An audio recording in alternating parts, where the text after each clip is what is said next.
Alright, so if you want to use a glaze finish on your polymer clay, I really recommend these Sculpey Glazes.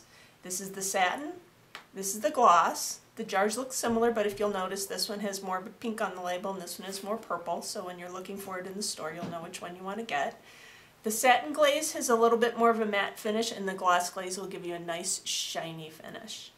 The other thing you're going to need is a really good brush. So I recommend a brush like this. It's called a glazing and wash brush, and the way it's made is it has long bristles and it comes to a chisel point, and that will help you put on a very even, smooth, and beautiful coat of glaze on your piece. So I'm just going to show you very quickly using the gloss glaze how to glaze one of your pieces. You can use the glaze right from the bottle. Just dip your brush in. You don't want to have too much on there, probably about that much. And you just want to paint a nice, smooth, even layer.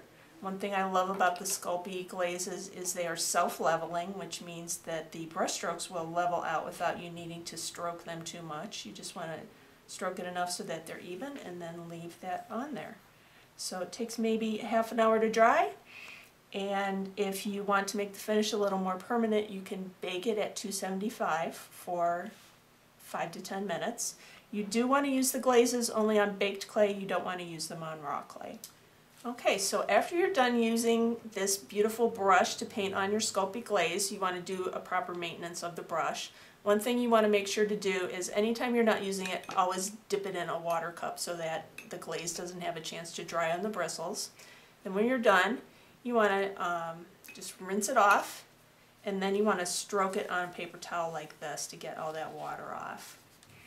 And ideally, the way you'll dry your brush is to find a way that you can hang it upside down like this, because this ferrule, which is what they call this metal part that holds the bristles, some of that water can actually wick up in there, and you want to make sure that it all dries out. So if you can find a way to hang it like this, that is the best way to dry out your brush. And then the best way to store it is either to store it flat, or you can store it upside down in your Sculpey tool holder.